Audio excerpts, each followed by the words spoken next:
Yo, YouTube, what's up with your boy? Sports and Fitness Rants. I'm back, guys. Click that like button.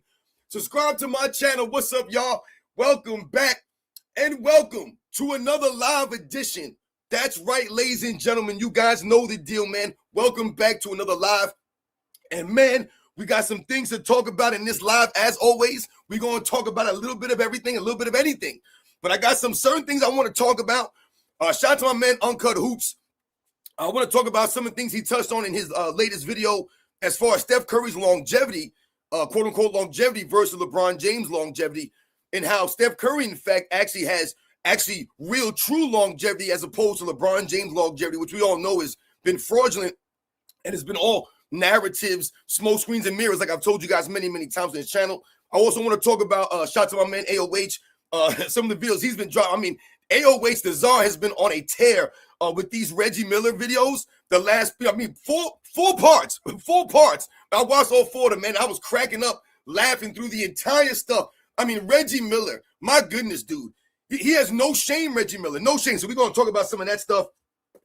Once again, Draymond Green out there embarrassing number 23, along with LeBron James. We're going to talk about a bunch of this stuff, guys. You guys know the deal, man. You guys know what's about this channel. It's all about setting the record straight, stopping the lies, stopping the narratives, stopping them from rewriting history, y'all. You guys know that, man. Once again, shout out to all you guys out there, man. I want to thank you guys, everyone across the world, everyone across the states, man, that continues to support my live streams. They said to support the channel. You guys come through with the supers. They said the emails, the messages, all that stuff, guys. Much respect to all you guys out there, man. Thank you very much. And you guys know what to do. Turn the volume all the way up. Hit that play button. Remember, these lives, these videos are for educational purposes. And let's roll.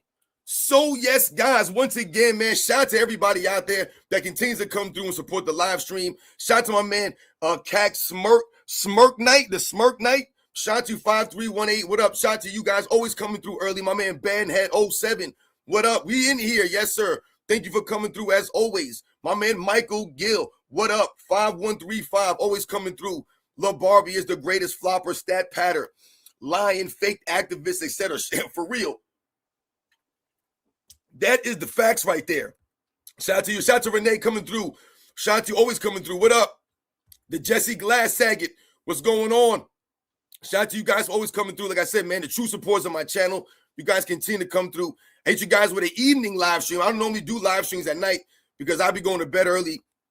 You guys know that, man. So these last couple of hours, usually before I go to sleep, I'm usually doing some stuff. But I was like, yo, I got to do a live stream. There's some things we want to talk about. Like, yeah, Rich Paul. I saw that about the Jordan sneakers. That's some weird stuff to me. Maybe we'll touch on that briefly. Goodness gracious. Yo, King, what up? 1212, 1225. Good evening. Shout out to you. Hit him. What up? My man, hit him. Always coming through. Jordan Stopper, 82. Yo, what's good, man?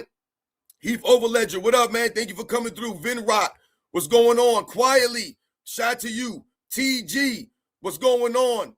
Chip Ferguson, what's up, Chip? My man Chip always coming through. You guys are true supporters. Like I said, it's truly humbling to have you guys always continue to come through, support my live streams and everything I do. It means a lot, guys. Shout out to my man Callie Young. You know the deal. My man Bernard Kemp, what up? Let's roll. Mad Dog 9208, what up? My man, Level Up Media, shout out to you, always coming through. Birdman, always coming through. What's going on? Richard, what's going on? Shout out to you, my man, G, the Great One. Ed Mandel, shout out to you guys. Afro Abe. Yo, I hope you guys are having a good night, man. My man, Armando Ruiz. You know, I don't normally do these things at night, so once again, shout out to you guys for coming through. Scott and 4347. Happy New Year. Once again, to all you guys out there, thank you very much. Yo, my man Rocky, B2K, what up? Shout out to you guys out there. Yo, Physics Music. No defensive player of the years and somehow has the greatest offender ever. I swear, there's a lot of people that need to be sent to the hospital. Exactly. Once again, no one wants to educate people or put the facts out here. We ain't just saying weird things. Like I said, not doing a service to the NBA's history. There's no need for these guys to say some of the things that they say. And like you said, it doesn't even make any sense. There's no way you can explain it. And that's why Max Kellerman, he didn't explain it. He just made a weird statement. But, you know, Renee, you mentioned something earlier here about the Michael Jordan sneakers. And I guess we could start with that and talk about that briefly. Now, I don't know. I didn't hear exactly what his exact words were. A lot of times I like to hear the exact comments that these guys make and write it down, and then I can, respond off the exact words that I heard them actually say, how they said it, so I can give a really good response to what they were saying. So I didn't really hear what he said exactly word for word as far as the Michael Jordan sneakers and who was wearing them and why they were wearing them. But if he's talking about like drug dealers or like gangsters and stuff like that wearing Michael Jordan sneakers, or people wanted to wear them because those were the kinds of people wearing Michael Jordan sneakers, once again, I keep telling people this stuff. Like, the real gangsters and the thugs, the dangerous people, man, they weren't wrapped up in the sport. I told you, around my way, the dangerous people, like I said, the gangsters, they didn't play sports on my team. You know what I'm saying? Like, they cut class, them kids. You know what I'm saying? Like, they were the kids that like was never in school. Also like you weren't on the team. Like you didn't play sports. So I'm speaking from my own perspective here, guys. Maybe in your schools it was different where you're from. Maybe it was different. I'm just telling you in my area, the gangsters, like I said, the kids like that, they didn't play sports, man. Organized sports. Yeah, they might have played in the streets, but they was never in school, like I said, to even be doing this stuff. So when we're talking about wearing the Michael Jordan sneakers and we're talking about these kinds of individuals and these kinds of people, I remember growing up in New York City. I remember as a young kid, like hip hop, the rappers, you know what I'm saying? These kinds of guys. I'm not saying that, like, you're a rapper or you guys went to hip hop. We were breakdancing. I was into breakdancing when I was like 8, 9, 10 years old. But like I remember like, shell-toe Adidas sneakers being popular. I remember the Air Force Ones being popular, even still to this day.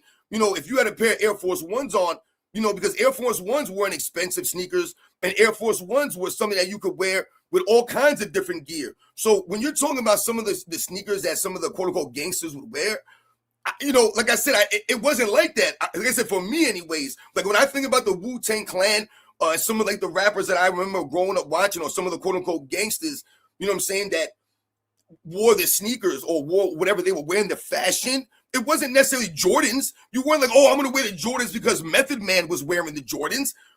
I don't remember it being like that. You know what I'm saying? They didn't rock. They was rocking different stuff. Like, they rocked the Converse. Like, I remember they rocking Pumas. Shout to my Kelly Young. Yeah, I was about to say, I remember Puma sneakers. Like, they would, like, it was different. I remember dudes rocking like Sauconys. I remember like always when I thought about the Wu-Tang Clan, I thought about like Ghostface, Kills, those guys. They was rocking like the Wallabies. Like hip hop fashion, it wasn't just Jordans. Oh, it was the Jordans. Like, that's why. No, you were wearing the Jordans because of Michael Jordan. And even if you want to say that the gangsters were wearing the Jordans, or all the hip hop dudes was wearing Jordans, or the drug dealers was wearing Jordans, or those kinds of dudes were wearing Jordans, why were they wearing them? They were wearing them because they were Jordans. That's why. They were cool because they were Jordans. So once again, Rich Paul misses the bigger picture here and the bigger meaning to all of this stuff. The sneakers were what they were, like we said, because of Jordan on the court, because he was Air Jordan. That's what he was. That's just the facts, man. I mean, you can spin it how you want to spin it. Oh, these guys were wearing it in my neighborhood, so we wanted to be like them, so we wore them. Why were they wearing them, though? Why were they wearing them? Ask them dudes that.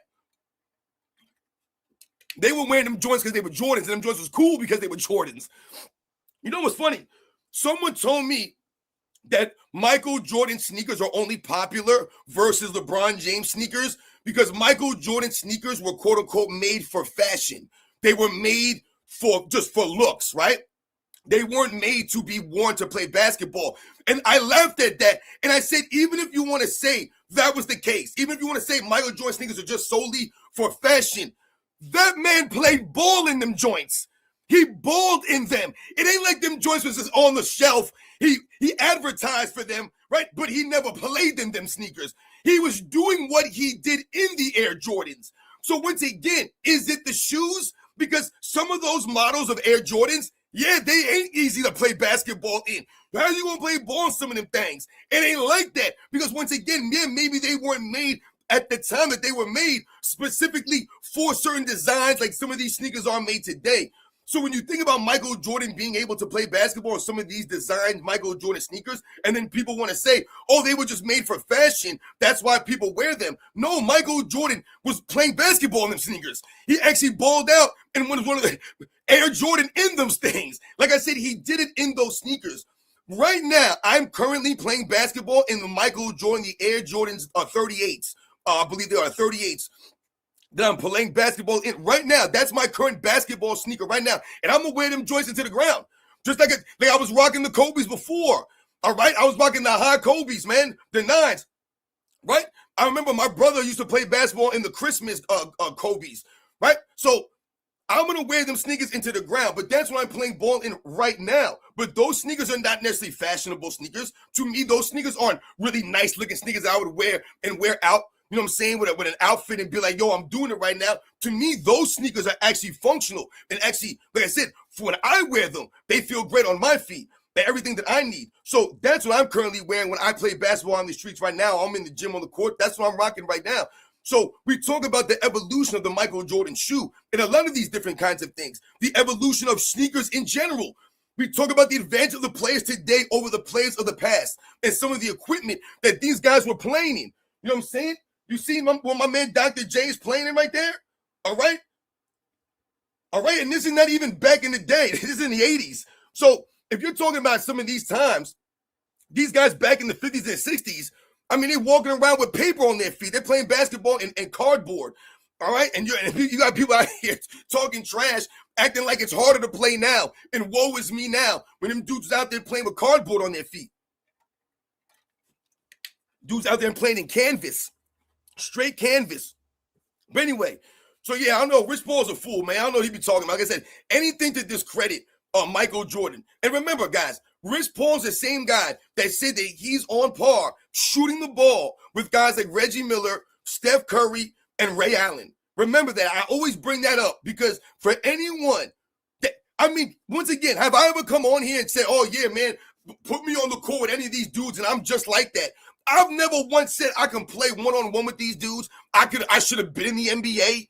Oh, I could be. No, I've never said none of this stuff. I'm giving you context and perspective as a fan, someone who grew up watching these guys do what they do. I watch these dudes. Like I said, I play ball. I don't play at the highest level. But someone like Rich Paul has the audacity and the nerve and really thinks that he's on level with Steph Curry, Ray Allen, Reggie Miller, guys who are considered the greatest shooters in the history of a professional sport.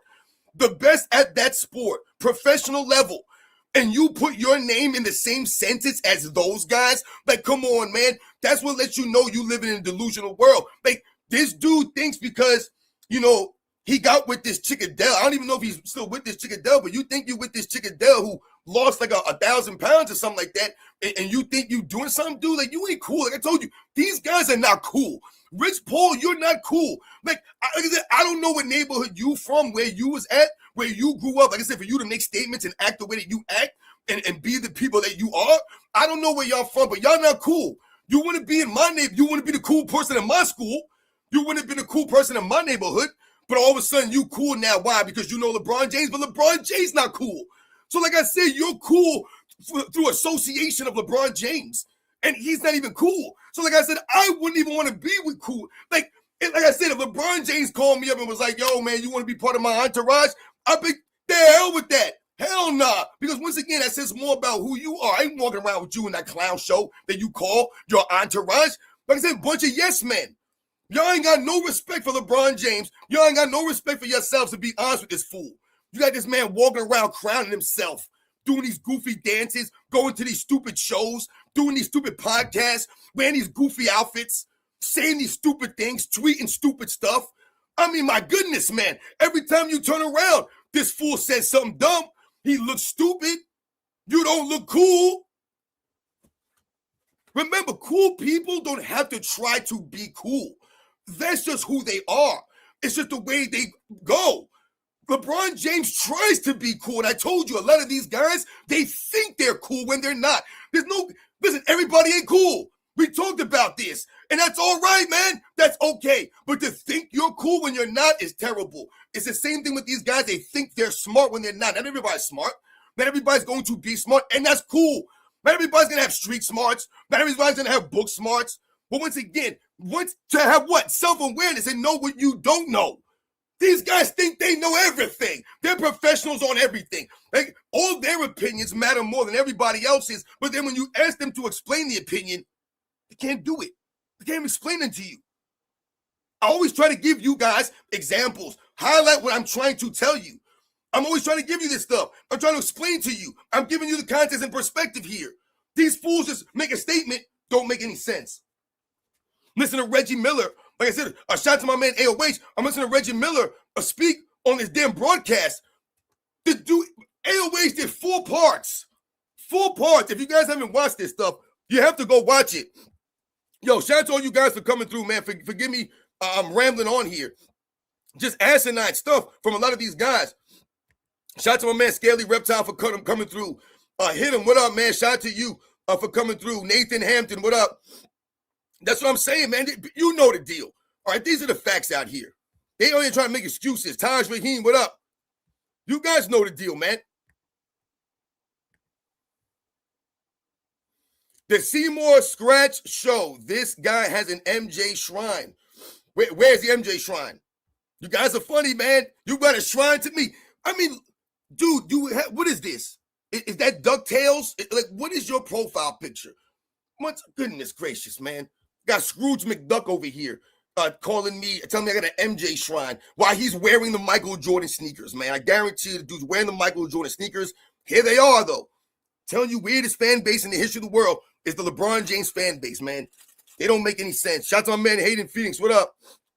Yo, Big Bro McGee. What up? Chase 1738. What's good, man? Yo, shout out to all you guys for coming through, man. Once again, you guys know the deal. I'm truly too humble, guys, for all support. You guys know the deal. Shout out to Jesse Glassager. You know that. I told you. They'll leave a comment, right? And the comment won't make no sense. And then they'll just put like a bunch of crying, laughing emojis after comment. And I'm like, did you even proofread or read what you wrote there? It didn't make any sense. What are you laughing at? I don't get this stuff. Nothing funny. I told you, they think they're witty. That's the entire LeBron James fan base. All these channels, they think they're witty. They think that they got us. Oh, I got you. He got a Michael Jordan shrine. I told you, you cannot embarrass me for having anything back here. There's nothing on this wall that I'm embarrassed to have here. There's nothing here. I'm not embarrassed to have any of these guys on my wall. I told you, I'm straight 80s and 90s, man. I'm from back in that era. When I was growing up, we had posters on the wall. This is my garage, man. This is where I work out. This is where I get my stuff done. This is where I chill. Once again, man, this was a dream of mine. Me and my wife had a dream one day of having a house. Right? That was our dream, to one day have a house for our children, that be able to have a yard and run around it. That was our dream for years, man. Years, right? I remember my credit score was like 500. My wife's was like 460. I remember people knocking on our doors. I remember always being late on rent. I remember having to go to court with my wife because we was late on our rent. I remember trying to hide this stuff from the kids. I remember us having to, think about how the hell we going to have food sometimes, man, back in the day. So me and my wife been together for a long time, man. A long time. Been through some crazy struggles, man. So once again, when I got to a certain point, man, and one of my dreams was to have a media room, man, to have some place where I can go chill, man, my spot, man, and have some of these old vintage posters. Some of these posters are older than some of you weird LeBron James fans, man. Some of this stuff, man, that I have, old as hell, man, that I still got. So once again, I'm not ashamed to rep any of these dudes. I told you, I got Emmitt Smith down here. I got Muhammad Ali on my wall. I got Derek Jeter on my wall, man. I got a lot of people out here, man. A lot of these posters all over the place here. I got movie posters on things from back in the day.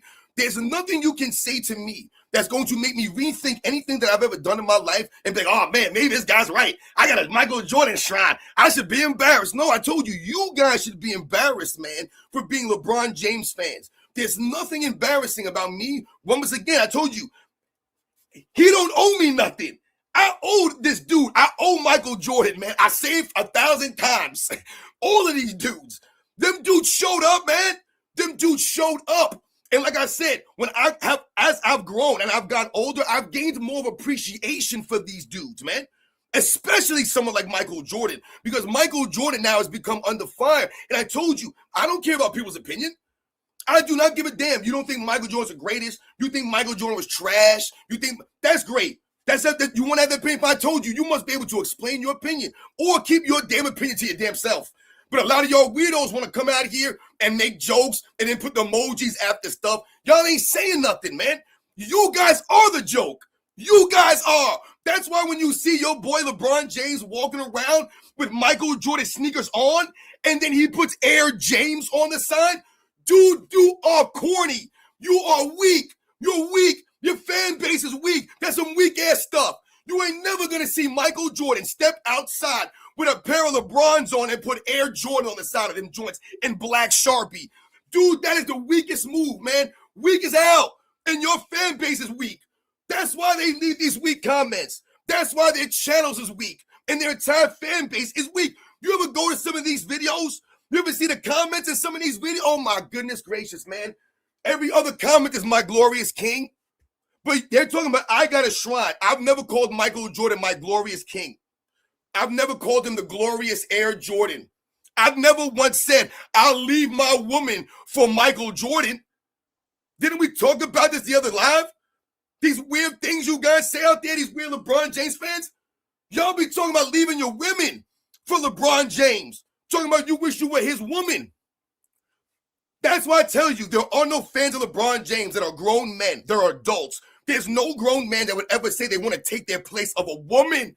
What grown man says they want to take the place of a woman? What are we doing here? And you talking about I got a shrine to Jordan, you damn right. If this is called a shrine to Michael Jordan, then you're damn right. Then you're absolutely right. But I tell you right the hell now, if I had a choice between saving my woman and Michael Jordan, well, guess what? Michael Jordan, you're going to be a dead MF because I tell you right the hell now, I ain't giving up my woman for Michael Jordan. You done lost your damn mind. And I respect the hell out of Michael Jordan, but he going to be dead. My wife will get that decision every time. I ain't leaving my woman for Michael Jordan. But these guys out here, yo, man, if I could be Savannah, I tell you, I'll be gone. Weird stuff. And they'll be saying that wearing Michael Jordan sneakers.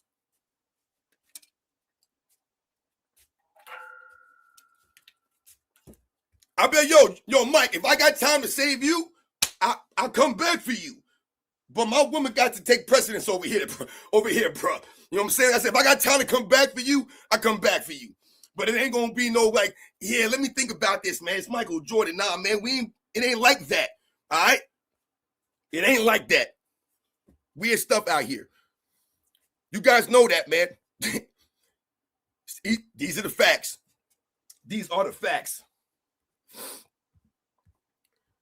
Oh man, you yo, once again, shout out to all you guys, man. But continue to come through the live streams. You know I be just going off sometimes, man, just rambling. But that's the facts, though, man. I told you, that's the facts. I'm being straight up. I know we're it's joking. Some of the stuff is funny because there's a funny fan base. But I'm being dead serious, man. I'm not leaving my woman or giving up my woman for Michael Jordan, man. Like I said, much respect to Michael Jordan, man. I appreciate him doing what he did. But, dude, I don't even know you like that. I said, man, that's crazy stuff, man. Crazy stuff out here. So once again, yo, shout out to my man, Uncut Hoops. Because his latest video where he talked about, yo, yo, you guys making me show. Hold up. Oh, I got to read his comment off. This is funny right here. DGT, 416. Yo, shout out to you, man. He says, every married man I've ever met wishes they never got married. Yo, that's a very funny and interesting comment. Now, you know, once again, on my live streams, we talk about a little bit of everything and anything. I don't want to go too far down on the rants here. But, you know, I live up to my name, Sports and Fitness Rants. You know, when I was thinking about coming up with a title for my channel, I told you my original premise was fitness and health. And I was thinking about a way that I can incorporate everything because I feel like sports is fitness. That's what I've always told people. Playing sports is fitness, is being active. That's living an active lifestyle. I told you, go to an MMA gym, man, or wherever you go for a walk in a park. You go to a park and get a great workout in the damn park, man. Some of these parks are very, you know, they're so elaborate, some of these setups. There's so many different things you can do in some of these parks that I've seen. Like I said, it's very impressive. But there's so many things you can do, man. I remember I went to one of these like it was like it wasn't like a rock climb. It wasn't like climbing rocks, but it was like one of these like ninja warrior type places, and they had these walls where you can climb these walls. You know what I'm saying? So I don't know if you guys have seen these kinds of things, man. There's so many things you can do. But anyway, when I was thinking about kind of coming up with a name, I knew that this was the kind of style that I wanted to do. And then originally all my videos were all shorts. That's all I was doing was fitness shorts. And that's why the rants was important. So you guys know this is what I do. But when we talk about being married, and we're talking about, you're talking about how other people that you've talked to and they wish they've never got married. But what's the alternative? So when you think about life, it's all about what you have inside of you. What do you want, right? It's about what you want. That's what life is, right? Because if you want something, right, then you're going to try to hold on to it, try to get it. So when you get it, you want to hold on to it. So for marriage, for me, my own personal thought on marriage, my own mindset, I told you my parents are still married to this day. I'm fortunate to have that scenario in my life. That's the perspective that I have. My parents together all these years. I've talked to you about my father and my mother on this channel a lot. So you guys understand what this means to me. But for me personally, I've always wanted to be married. I always wanted a family. I wanted children. I wanted a family. That's what I wanted. So when I talk about my wife, when I talk about my children, when I talk about my parents, this is something, like I told you, that I wanted, right? So I'm not married because I don't want to be. You know what I'm saying? Like, so I feel like maybe if you talk to people and they don't want to be married, or if they feel like they wish they weren't married, I get that. Marriage ain't easy. Like I said, being in a relationship is not easy. But what's the alternative to this? Like I said, what's the alternative for me? Being alone, or being some single dude in the club at 45 years old, or me still being on one of these weird sites now? Listen, guys, people can say what they want. And like I said, marriage ain't easy, man. I've jacked up my relationship with my wife. Listen, man, it ain't easy, man. I've messed up many times. I tell you, I've learned from these mistakes. That's how me and my wife grow. That's how we become where we are now. That's why I was just talking about the road that we've traveled together. We traveled it together. So once again, there's no resentment here. There's no envy. There's no jealousy between me and my wife, because we went the road together. And I told you, I want to be married. And I'm lucky to have my wife. I truly feel that way. I'm not telling people this or talking like this because I'm trying to brag about my relationship, or it's not easy. You know what I'm saying? But at the same time, my wife has yelled at me. I've done stupid things. But like I said, we've traveled this road together. And at the end of everything, I want to be here with my wife. Because like I said, she truly makes me better. And that's, I think, the main thing for these relationships. So yeah, we don't have to put labels on things sometimes and say, oh, this is my wife, or this is my husband, or whatever you want to call it. But a relationship in general, like I said, what's the alternative here? I don't want to be on Tinder or some of these other sites. I don't even know what's even out now. I'm probably dating myself here, but I don't want to be out here. Like, how are you meeting people? Where are you going to go? What am I going to do? Like, if I'm not in a relationship, if I'm not married, if I don't have someone, I don't get, like I said, I don't know, man. So shout out to you, DGD. Like I said, it's not easy, man. Like health and fitness, I tell people, it ain't easy, man. It ain't never going to be easy. Relationships ain't easy. But when you get to a certain point, like I said, if you have that feeling that you have, I want to be married. Like, I want to be with someone. Like I said, I have a vision. Nothing's promised tomorrow. I tell people all the time, I could drop dead doing this live. But I have a vision one day, that hopefully, my children, I can raise my children up and they can go and live their lives and do something and contribute to society. And then me and my wife could, have our lives together and have these years together, man. Like I said, I don't want to be alone. You know what I'm saying? Like, it's sad. I've seen people who are alone. I work with older guys, man. Like I said, retired people.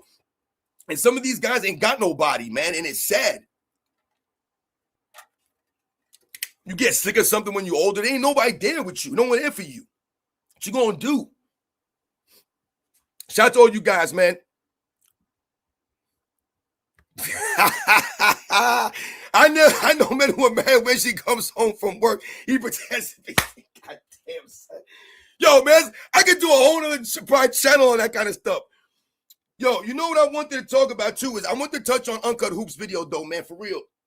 And some stuff that he talked about with the longevity of Steph Curry versus LeBron James, man. All right. So, shout out to my man Omar. Yo, you guys are funny, man. I'm not gonna lie, man.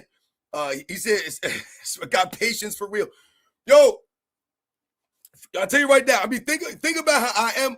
My wife got to deal with me. You know what I'm saying? She got to live with me. I ain't the easiest person to live with, man.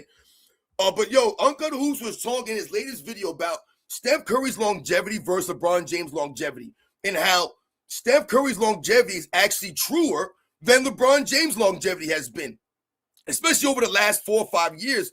The things that Steph Curry has been able to do, when you think about the game that Steph Curry plays, and he talked about, excuse me, guys, the size of Steph Curry, right? A lot of people have mentioned the size of Steph Curry versus someone like a LeBron James.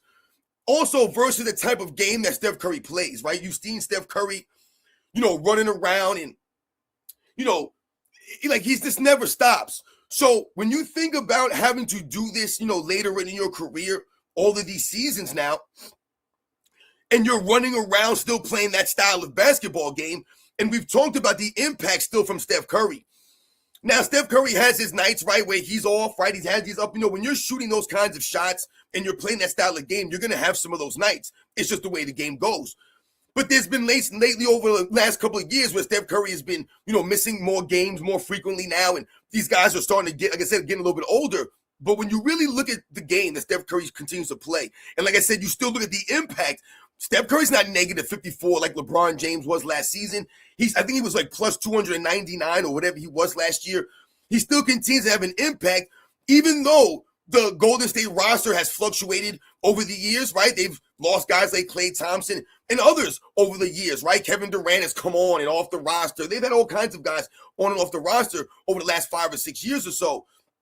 So when we think about, what Steph Curry continues to do versus LeBron James and how they celebrate LeBron James' longevity, what Uncut Hoops was mentioning in his video, I thought was, like I said, was very excellent. Some of the information that he brought up, some of the numbers that Steph Curry continues to put up scoring the basketball compared to some of the other great scorers after the age of 35 years old. Steph Curry's been able to do a lot of these things. I told you I did a video, I don't know, a couple of months ago, maybe a month ago, when they talked about Steph Curry tying Michael Jordan in, I think it was like most 40-point games or something like that since, his 30th birthday, I believe it was, something like that. So it wasn't LeBron James that did this since his 30th birthday because LeBron James don't score like that. But Steph Curry's impact has continued to be there more so than LeBron James's, especially on the offensive end. Like I told you, someone like Steph Curry not dominate the basketball, right, all these years, continue to do these things that he does without the basketball in his hands all the time. Continue to, once again, to allow the other players around him to play their roles. He's still playing all these years with that knucklehead Draymond Green, who continues to sabotage him year after year after year. But Steph Curry's still playing with these fools. It's so funny to me. If you really think about these things, does anyone believe that LeBron James would have been able to play with Draymond Green for all of these years? Would he have been able to play with Draymond Green had been on LeBron James' team all of these years? No, man, he got Draymond Green up out of there years ago. But Steph Curry continues to be on a team with a clown like Draymond Green, and he still allows someone like Draymond Green to play his role so that all these years later, Draymond Green could walk around here and act as if he's one of the greatest defensive players in the history of the game when he's nowhere close to that, man. But he thinks he's Dennis Rodman. He thinks he's Bill Russell, right? He thinks he's Hakeem Olajuwon. He thinks he's Dikembe Mutombo. He thinks he's Ben Wallace. He really thinks he's one of them dudes. He thinks he's one of the elite defensive guys in the history of the game because he's played with Steph Curry all these years and he's been allowed to have this freaking role, man, and get this feeling. All right? And I told you guys, part of the problem I have with Steph Curry for a lot of years that just we see what it's turned into is he never checked this fool. Never went out there and checked this fool Draymond Green, man. All right? No one checking this fool. And that's part of the problem. They let this dude run amok. They should have checked this clown years ago, right? But they let this guy come out of here and do us nonsense. And he continues to act like a clown. We just saw the other day. He got ejected again for arguing. Dude's always arguing. That's why I put that poll out. And you guys were on the money. Draymond Green out there goofing up the number 23. I mean, when you think about it, like, you forget that he's wearing the number 23. You forget that clown's wearing 23. It's really sad what him and LeBron James have done to the number 23 over the last, several years now that they've been in the league. Yo, shout out to all you guys out there. You guys know the deal. Classic basketball DVDs was good, man. Yeah, we're going to talk about Max Kellerman in a second. We're gonna get into that hardcore because those comments are crazy. Crazy comments that you think the LeBron James, the greatest offensive player of all time. And like I told you, Draymond Green thinks he's the greatest offensive player of all time. He's called himself the greatest offensive player of all time several times. Several times. Insane. Laughable. I told you, laughable. These guys don't understand. Draymond Green is not sniffing a Defensive Player of the Year award in the 90s. All right? Not sniffing it, guys. Not sniffing it, man. All right? That's insane for him to think he's winning that award in the 90s. He ain't winning in the 80s. All right? He ain't winning in the 2000s. I mean, come on. See, and this is the problem, guys, and this is why I always tell you guys, it's very important that we give context and perspective, and that we have to always tell you guys and give the story here, right? You can't just Google and look up Draymond Green or look up Defensive Player of the Year awards and be like, oh, Draymond Green, Defensive Player of the Year award. I Googled it. He won one. And then someone brings up someone like Tim Duncan. He's never won a Defensive Player of the Year award. And you're going to sit there and be like, yo, man, I don't want to hear it. Draymond Green won Defensive Player of the Year award. Tim Duncan never did. He never did. I don't want to hear it. That's how people argue their points. That's how a lot of these clowns do this stuff.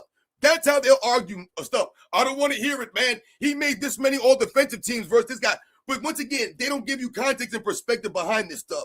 So they'll just throw up all defensive teams or Defensive Player of the Year award, and then you look up someone like Tim Duncan or Scottie Pippen or Kobe Bryant, right? You look up one of these guys that never won the Defensive Player of the Year award, Patrick Ewing, and you're like, oh, those guys probably weren't as good as Draymond Green. Draymond Green won the Defensive Player of the Year. But then you think, and once again, you have to talk about when he won Defensive Player of the Year. He won Defensive Player of the Year award in an era where Rudy Gobert won 4. Like, come on, man, what are we doing here? Like, these are the guys that win the award. It wasn't like that. Draymond Green, man, come on, man. This is insane, right? But he has it on his resume. That's why I tell you, you have to go and check the resume. You got to call up. Check the resume. Come on, man. Kawhi Leonard won Defensive Player of the Year award. His is legit. Kawhi Leonard legit, man. He was a legit great defender. I respect, even you guys know how I feel about Kawhi Leonard. I don't respect his career. I respect his skills.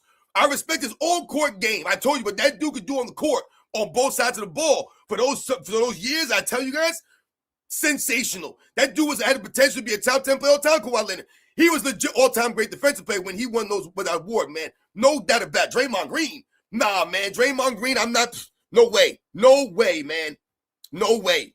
Can't shine Dennis Rodman's shoes. Yo, shout out to my man Rise Above Anything for coming through with the super. MJ showed up always when it counted the most. That's the facts, guys. That's the facts. That's part of the 6-0. That's part of the 6-0. Because we've gone through every finals. We've gone through them all, guys. There were scenarios in every single one of these finals where Michael Jordan had to do something. That's why I said he's the X factor. And I've gone through this. I told you, right? In 91, he out Magic, right? 11 assists per game, over 30 points per game. I mean, the man was dropping dimes left and right. Out Magic. All while playing lockdown defense on the other side. You know what's funny? I tell you guys all the time.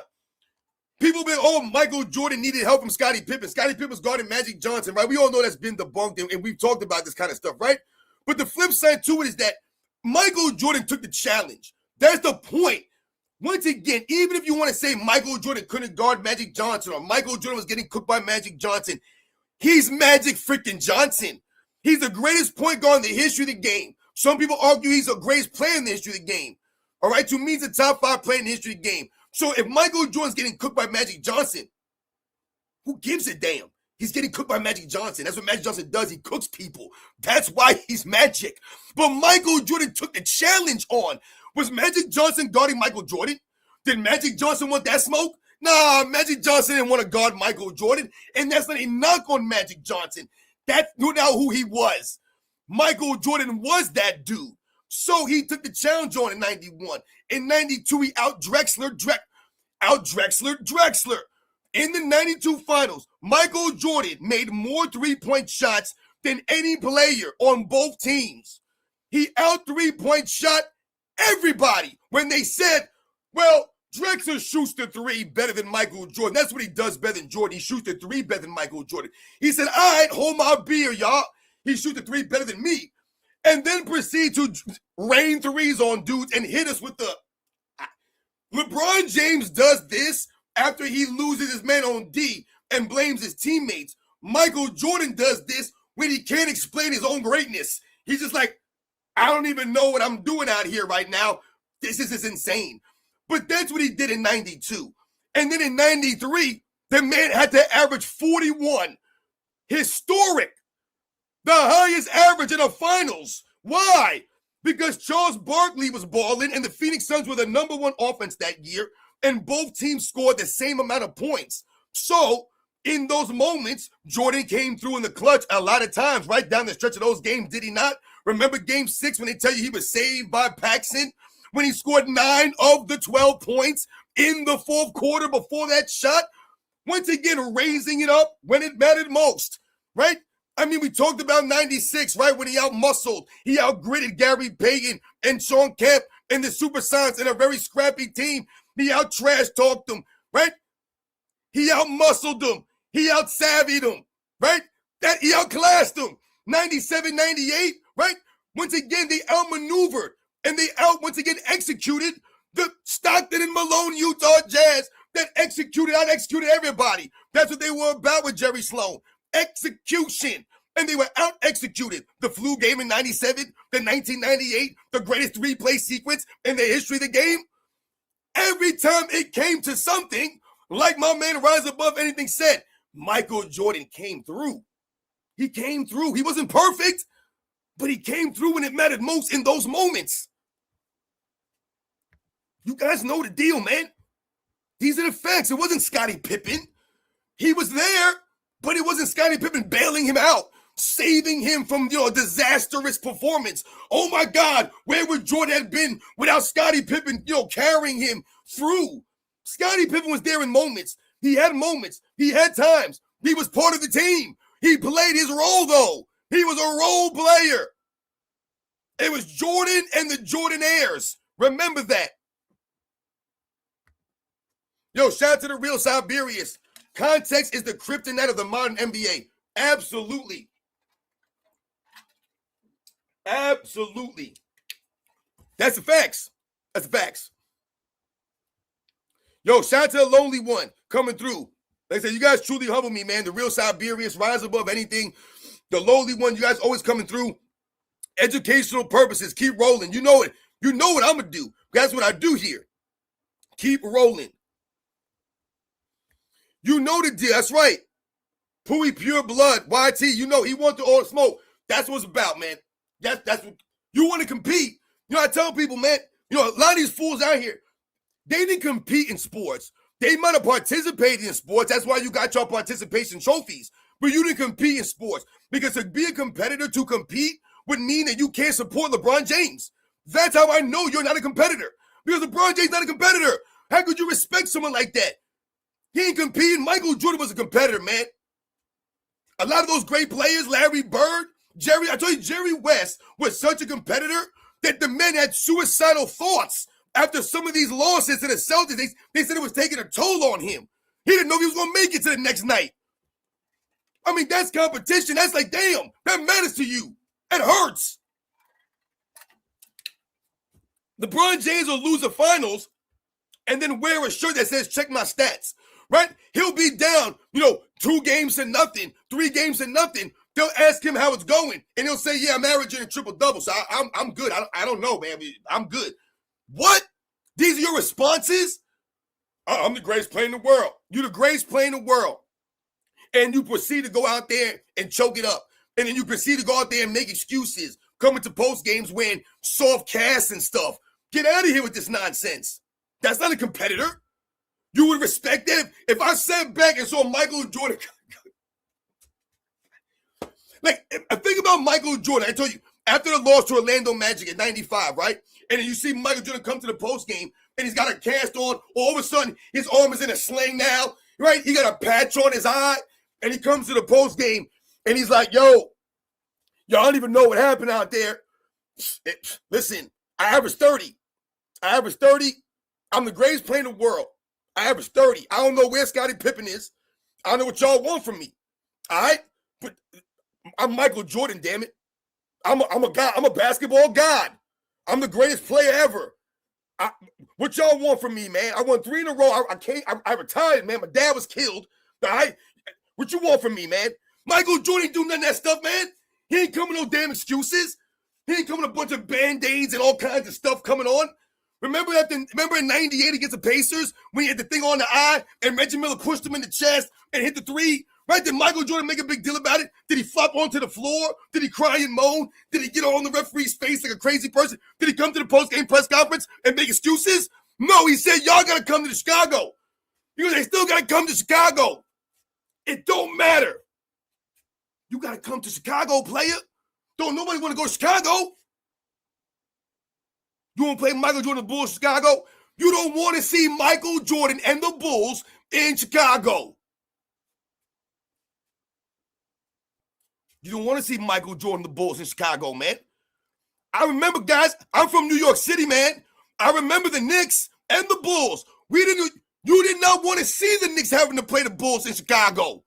You bet, God damn it, man. Because the Knicks had the home court in 93, and that went away real quickly, man. Real quickly. And all of a sudden, now you got to go to Chicago now and win a game. It didn't work out for the New York Knicks, did it? No. Because once again, you go there and they put the clamps on y'all. Remember, they won with defense, man. Defense. That's how they did it. You know the deal. Now, let's get into the main thing here with Mes Kellerman and these weird comments, because I've seen all of y'all talking about this already out there in the chat. Mes Kellerman don't lost his damn mind. Don't lost his damn mind. Yo, shout out to all you guys out there. It was war out there with them dudes, man. Like I told you, I remember back in the day, you could feel the intensity through the TV. You could feel that stuff, man. You felt the hurt. You felt the sweat. Like when you saw Patrick Ewing with all the sweat on his face out there, right? Wiping the sweat off. Like you saw that, man. When you saw the intensity on Michael Jordan's face. Come on, man. Yo, it was so crazy that you had Pat Riley and Phil Jackson talking trash to each other in the papers. Like it was getting deep. It was deep. It was deep, man. All right? The New York Knicks fans, like they was getting personal with Michael Jordan, these guys, man, because it's becoming, I told you, they was seeing each other every year. 91, 92, 93, 94 when Michael Jordan retired. I told you they saw him again. Right? I mean, it's just constant, man. The Knicks and Bulls and Michael Jordan away. I told you, Patrick Ewing kept coming back. He didn't join Michael Jordan. He didn't join Clyde Drexler. He didn't join Charles Barkley. You know what I'm saying? Like, come on, man. So, Mes Kellerman comes out here. And I told you, I was listening to 2 Raw's video. And he was talking about the Rich Paul comments. About how, most of the great players don't play both sides of the ball. Insane. Yeah, shout out to Classic Basketball DVDs. You're right. That whole brawl with Miami, that derailed the Knicks. In 1997, they would have met the Bulls in the Eastern Conference Finals, but the Miami Heat were there. And they would have been, I think, a much better matchup and challenge for the Bulls with the matchups. The Miami Heat were a very good team, a tough team, but they didn't have the experience to go against the Chicago Bulls, man. The Knicks had some of the guys on the team, obviously, that were battle-tested, that had been there, the experience, had been through the battles. The Miami Heat, they weren't ready for that, man. Like, they just weren't, man. So like I say, you're right about that. Absolutely. Now, you guys know the Diddy's facts, man. So when Mes Kellerman makes these comments, and I immediately did not even care what Rich Paul was talking about. And I started thinking about Mes Kellerman. And I said to myself, how could you be the greatest defensive player of all time when just off the start, he's not even the greatest defensive player at his position?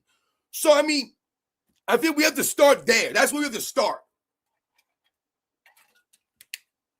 Now, the interesting thing about Mes Kellerman's comments is that, excuse me, guys, He said 2013, I believe. I want to say he said 2012, 2013. He thought LeBron James, that version. You ever notice it's always a certain version of LeBron James they need to like pick out and like cherry pick here? They'll be, oh, this version of LeBron James for this, that version of LeBron James for that, this version of LeBron James here, I think he was it's weird stuff, man, all right? It's just really weird stuff. But he's saying that LeBron James in that season was the best defensive player that he ever saw, ever.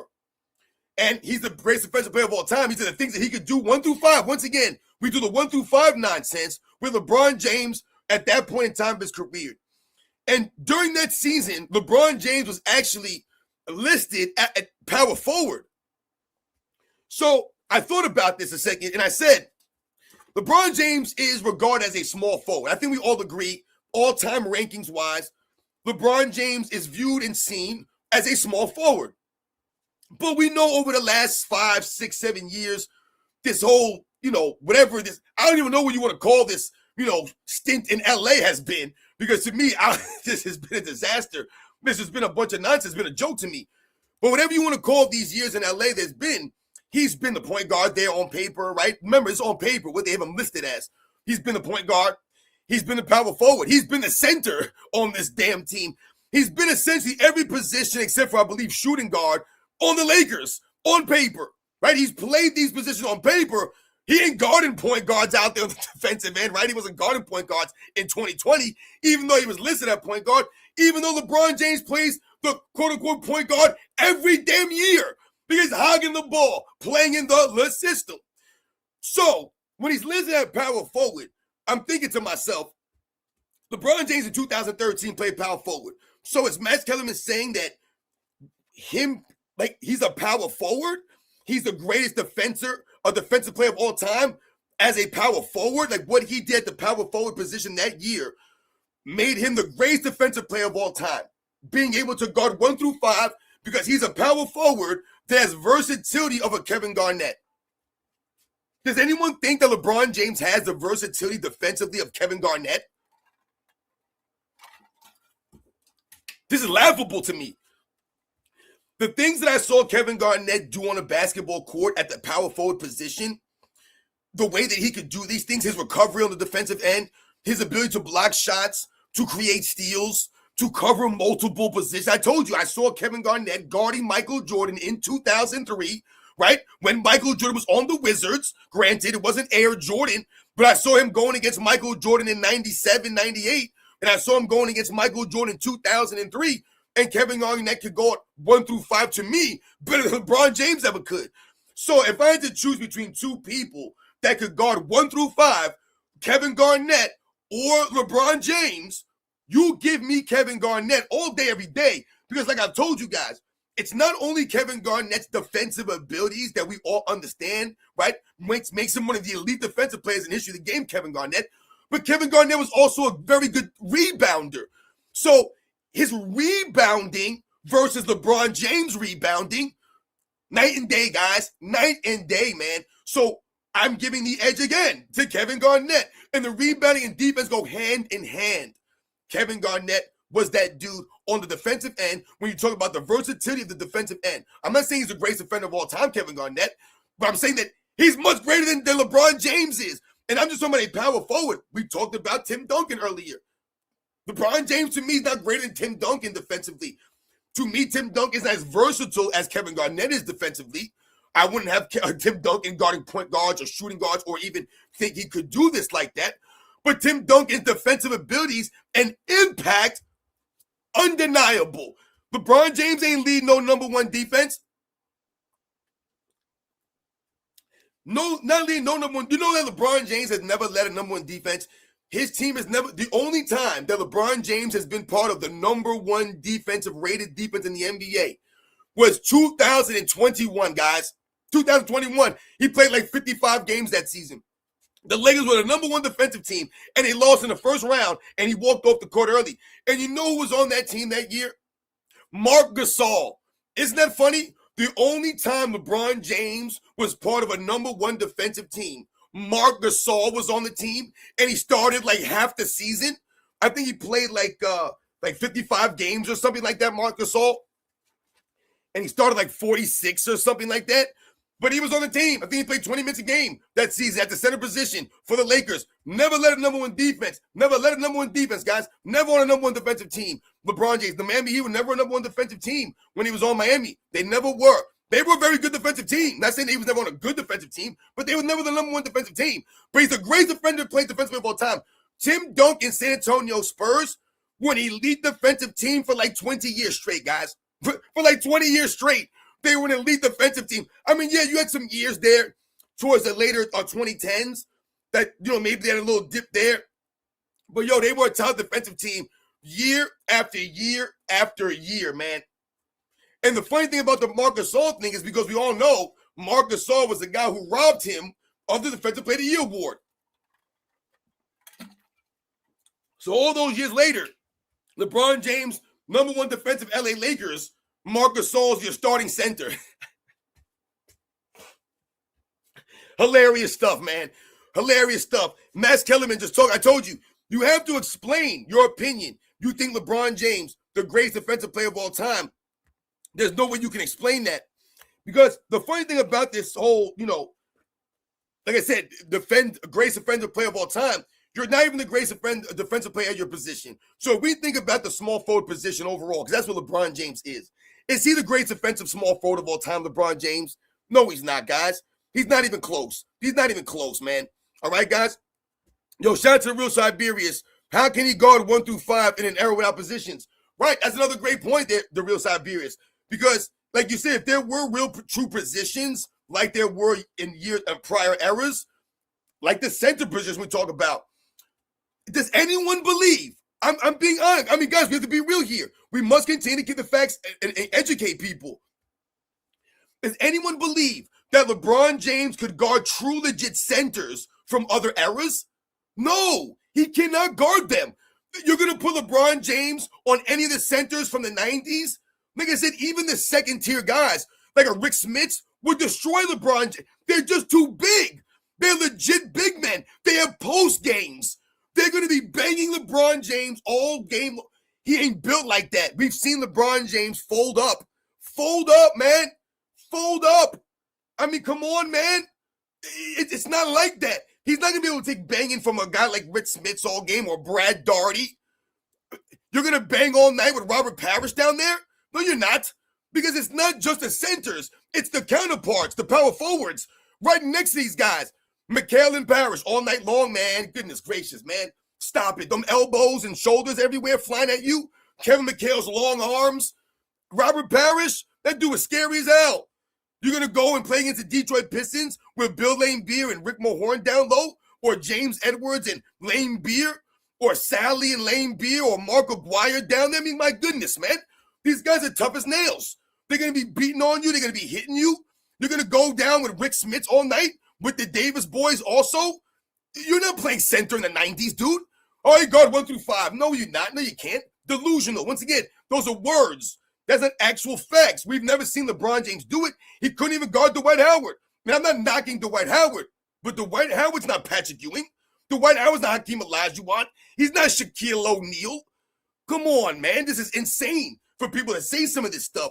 He's not going to be able to guard a legit center. He's going to guard Will Chamberlain, LeBron James. He's going to guard Will Chamberlain. Yeah, put LeBron James on Will. Just put LeBron on him. Stop. Just stop it. You put LeBron James on Willis Reed? Yo, these are grown men with grown men strength. Yo, like I said, these guys are going to be posting you up. They're not going to be standing on the three-point line. Oh, LeBron James guarding Willis Reed on the three-point line. There was no three-point line. You're going to have to bang down low with these dudes. Come on, man. Yo, Karl Malone was hurting people out there with these things. He was hurting people. Just hitting people. Come on, man. I told you, Otis Thorpe, you ever see Otis Thorpe's hands? Dude, he had these giant hands, Otis Thorpe. Big fingers, man. These guys, dude, the basketballs look small in these guys' hands. These were grown, I told you, these were grown men. These weren't kids. These weren't boys. They weren't wearing tight pants and dresses. They weren't wearing purses. I mean, they didn't get their nails done. They didn't get lip gloss, and they weren't wearing sleep masks and cucumbers on their eyes before they go to bed. That's not what, they weren't taking games off for mental breaks. Yo, these dudes were hard, man. They were hard because life was harder back then. So they had to be tougher. These guys grew up in an era where they don't even play dodgeball anymore. I mean, come on, man. I told you it's weird stuff out here with a lot of these soft-ass dudes. They don't get it, all right? Them dudes is tough, man. I told you, tough, all right? I remember Jerome Kersey. Jerome Kersey was nasty out there, man. Buck Williams. I tell you, these are the secondary guys. These aren't the big name stars. These are the other guys. These guys were legit, man. Larry Nance. LeBron James going to go down low all night with Larry Nance? Was LeBron James better on defense than Larry Nance? No, you weren't. He was not. He wasn't. I watched Larry Nance. That dude gave effort way more than LeBron James did. Defense comes down to effort. You got to give some freaking effort out there, man. I don't want to hear this stuff. So LeBron James ain't better than Andre Kirilenko at the forward position. He ain't better than Ron Artest. He better than Ron Artest at the small forward position. No, he's not. He's not. He wasn't better than them dudes. Not better than them. Matt Kelvin gonna say he's great defensive player of all time. You're not even the best defender at your position. Not even close. Kawhi Leonard, he can't shine Kawhi Leonard's shoes. You ain't never seen nobody shake their head and go, damn, LeBron James checking back in on D. You ain't never seen no one do that. LeBron James did that about Kawhi Leonard, and he's supposed to be the greatest player of all time. What? What? What? You ever see Michael Jordan make a face like that when Dennis Rodman was checking back in? Or Joe Dumars was checking back in the game? And Joe Dumars was like that. You think he was, oh man, Joe Dumars coming back, damn. You think Michael Jordan wanted Joe Dumars to get hurt? I hope Joe Dumars tears his knee up so I ain't got to play against him no more. Nah, man. Michael Jordan wanted all them fools out there. He wanted everybody on the court. He wanted Starks out there. He wanted Vernon Maxwell out there, right? He wanted Sidney Moncrief out there, Michael Cooper to be out there, Alvin Robertson to be out there, Rodman to be out there. He wanted all them dudes out there. Bring everybody, right? He wanted everybody on the court. David Robinson, Hakeem. Everyone show up. And that's what they did. Them dudes showed up. And they showed out. Steel sharpens steel. I told you, them dudes is recognized for being who they are because they went against each other. The competition was like that. So when the competition is like that, that means that you like that. Them dudes showed up. These guys said they ain't showing up. So how you going to be competing? There ain't no competition. Yo, one night, one team win by 40. The next night, they get blown out by 40. Like, the Clippers was on a tear. They just got blown out by like 30 last night. I mean, my goodness.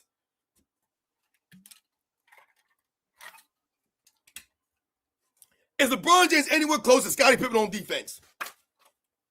If I had to pick a small forward on D, I told you, I'm not ranking Kawhi Leonard. I'm not doing it, damn it. I respect what the man did. I told you, I respect his game, not the career. I'm giving Scottie Pippen on D. 1 billion times over LeBron James. We've talked about Scottie Pippen. We've set the record straight on Scottie Pippen. But the facts can't be denied. Scottie Pippen was like that on D. He was one of them dudes on D. And you know one of the main reasons why he was like that on D? Because that man gave effort on D, Scottie Pippen.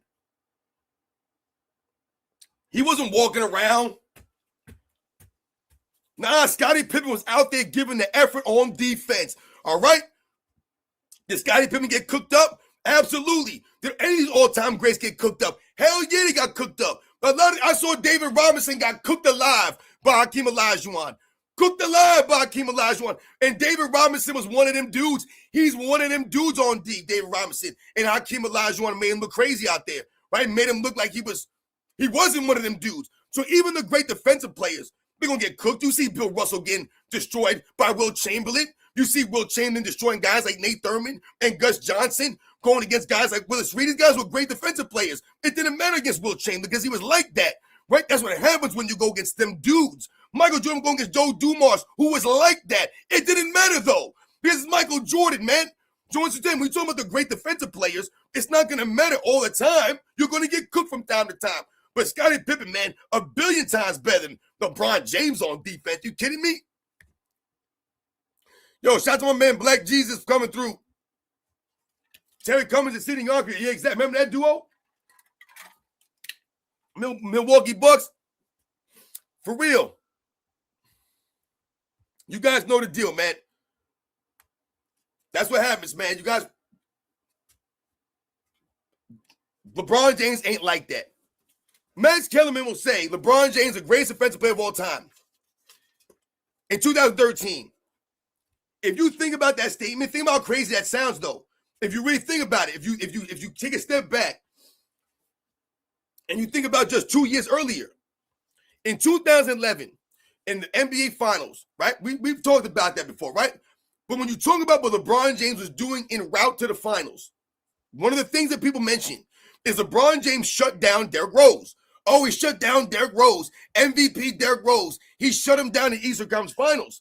And I always laugh about that. And I say, even if we want to say that was true, which we know it's not a true statement, even if we said that was true, he shut down Derrick Rose by himself, his elite level defense in 2011. LeBron James, one of the elite two-way players during that time, shut down MVP Derrick Rose. The problem with that statement is that the very next round, LeBron James couldn't stop Jason Terry. So it wasn't as if he went from guarding Derrick Rose and then he guarded Kobe Bryant in the NBA Finals. And you're like, yo, what are you going to do? Kobe's cooking them. There's nothing you can do about Kobe Bryant. One of the all-time great scorers, one of the great players. You got cooked by a legend in the finals, man. It happens, right? I saw Clyde Drexler getting cooked by Michael Jordan, right? What could you do? You got cooked by Jason Terry, though. Jason Terry. And that's no knock on Jason Terry. But Jason Terry ain't one of them dudes. Jason Terry ain't Kobe. Jason Terry ain't Michael Jordan. Jason Terry ain't Clyde Drexler. But you went out there and you got smoked by Jason Terry. And once again, shout out to Jason Terry for what he did, right? But remember, it was Magic Johnson who said on national television that the key for Miami was, can LeBron James stop Jason Terry? The hell? Can he stop him? Not can he continue to stop him? Can he continue to do what can he stop him? He can't stop this dude. That's the key for Miami.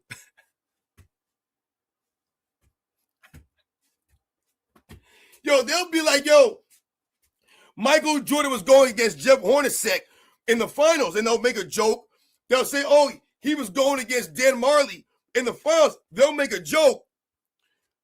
Them dudes would cook LeBron James. If Jason Terry's doing that to you, then you in trouble going against Dan Marley, man. You in trouble. I'm telling you right now. Stop it right now. This is insane. These guys don't get it. Them dudes was competitors, man. They was just out there lollygagging. They was just there by accident. Them dudes was competitors. I mean, my goodness, man. What are we doing here? If Jason Terry was doing it, once again, there's no disrespect to Jason Terry because what he did was sensational, man. It was an all-time great performance from him, a career performance from him. He earned that championship, man. He was a key member, man, on that run. But once again, man, when you talk about some of these things out here, like Jason Terry should not have been destroying LeBron James to the point where Magic Johnson feels the need to say that. So I bring that back all the way to Max Kellerman saying that in 2013, LeBron James is the greatest defensive player of all time. If he's the greatest defensive player of all time in 2013, that's 2 years after we saw him perform in the finals that way, when he couldn't stop Jason Terry. So you tell me 2 years later that he became the greatest defensive player of all time? 2 years later, he became that. We saw him not be able to stop Jason Terry. And then 2 years later, he morphed, he evolved into the greatest defensive player ever. Does that even make any sense to you guys? Think about how that sounds. Think about how it sounds when I just said that out loud. That sounds insane. That sounds ridiculous. So Magic Johnson is questioning the greatest defensive player of all time 2 years before he became the greatest defensive player of all time. He's wondering how this guy's going to stop a role guy from destroying him. When LeBron James has all the advantage over Jason Terry. He has the height over Jason Terry, the size, strength, speed, athleticism, the referee whistles. He had the super team on him. Everything going his way, all the advantage on his side, and still this man was getting destroyed left and right. And not only did they destroy him on the court with the game, they were talking to that man. Deshaun Stevenson was talking trash to LeBron James. JJ Barea. What? People laugh at John Starks. Oh, Michael Jordan's going against John Starks, who's like 6'3", 6'4". How big Jason Terry? How big JJ Barea? I'm just sorry. No one LeBron James goes against is bigger than him. No one's bigger than him. Andre Iguodala's not bigger than LeBron James. Kawhi Leonard's not bigger than LeBron James. He got the size over all of these dudes. All these dudes. I saw LeBron James hunting for Steph Curry in the finals. Hunting to get the matchup with Steph Curry in an era where we switch everything now. You got LeBron James being guarded by Steph Curry in the finals. They're talking about Jeff Hornacek, who's an inch shorter than Michael Jordan. Guys don't get it. And you don't even understand how they guarded Michael Jordan. Remember, if never one person guarded Michael Jordan. Like, I don't understand this stuff. So Matt's killing me. How can LeBron James be the greatest defensive player 2 years after 2011? And how can you be the greatest defensive player in all time for 1 year? So 1 year made him the greatest defensive. See what I'm saying? You're not the greatest defensive player of all time because you're 1 year. How are we singling out 1 year? So you're telling me that LeBron James, that 1 year, it's better than all the Bill Russell's years that were great on D? Like, how are we doing that? 1 year, LeBron James was great on D. You're going to say that means one year he's the greatest player of all time. 2013, great. Only LeBron James do they do this, right? The 2018 LeBron James is the greatest player of all time. He won nothing. The 2018 LeBron James won nothing. Not an MVP, not a championship, a finals MVP. He won nothing. But that great, Nick Wright, 2018 finals, game one, the greatest finals performance of all time in a loss where he quit in overtime, where he blamed his teammates, where he asked the coach how many timeouts they had left, where he's doing this on the bench. The game's going to overtime, fool. I told you, did Michael Jordan react like that in 1991? Right? In game 3 with the series tied, game 1 game apiece, and Scottie Pippen fouled Vlade Divac on an N1 and gave them the lead and he fouled out? Did Michael Jordan turn to Scottie Pippen and start screaming and yelling and be like, Scottie, what are you doing? What are you doing, Scottie? We need you, man. You fouled him on an N1. No, the Bulls were down by 2 with 9 seconds to go. Scottie Pippen fouled out. Michael Jordan didn't blame him. Did he cry and moan about anything? No. He went down the court and tied the game and went sent to overtime. And the rest is history, man. Come on, man. I didn't make this up. I didn't make it up. I'm just telling the story. I'm giving you the facts here. That happened. Scottie Pippen fouled out in a finals game. We talked about that. He didn't yell at Scottie Pippen. He didn't blame Scottie Pippen. He didn't go on the bench and be like, oh, man, damn. How are we going to win? It's over, guys. It's done. It's over. Forget it. We can't. There's only 9 seconds to go. I'm done. I can't believe that. The Bulls were winning. They were winning. And Scottie Pippen fouled Vlade Divac on an N1. And Vlade Divac hit the free throw to put them up by 2. And he fouled out. Michael Jordan could have made a scene. Because the way Scottie Pippen tells it, that's what Michael Jordan did do to him. He blamed him for everything. He got blamed for, he's a terrible teammate, Michael Jordan. He wasn't a nice guy. Dude, there were so many times you screwed up. There were so many times you weren't there. And you never got blamed. And every time the Bulls won, who's the first person that Michael Jordan thanks? He always mentioned the other guys. I told you, man, when they won in 91, when they finally beat the Pistons in 91, they're talking to Michael Jordan on the court, still in sweat. And the first names he mentions, Horace Grant and Scottie Pippen. First names he mentions. He ain't thank God. He didn't say, yeah, I made it. I just did it. I can't believe it. I did it. Horace Grant, Scottie Pippen. First names he mentioned. These are the facts, man. You guys know the deal, man. Yo, shout out to all you guys. My man Nemo LA, what up, man? Yo, once again, you guys know this. These are the facts, man. LeBron James ain't nowhere close to being the greatest defensive player of all time, man. Like I said, it's sad. Like I said, if Max Kellerman wants to feel that way, then great. Great for Max Kellerman. Just explain to us. Just explain to me, Max Kellerman. Just explain it. You can't explain that. There's no explanation. He's not even the greatest defender at his position, let alone the greatest defender of all time.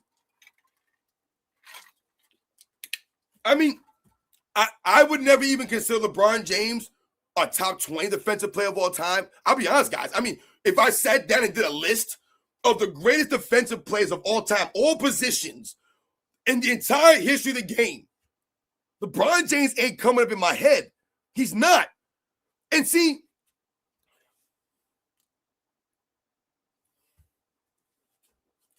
here's the thing. This is not a knock on LeBron James. If you say, oh, LeBron James is not one of the greatest defenders of all time, he's not top 10, top 20, top 30 defensive player of all time, maybe top 50 defensive player of all time. What that speaks to is the greatness of the NBA's history. And some of these players were just great defensive guys. Not all of them are great two-way players, but they're just some great defensive players. Like Dennis Rodman was a great defensive player. He wasn't an offensive guy.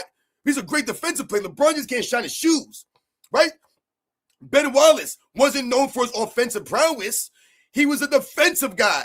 His defensive abilities way outshine LeBron James' defensive ability. His defensive impact, the rebounding, right? The team defense, right? Someone like Ben Wallace, they cover up for mistakes from other guys, right? Team defense.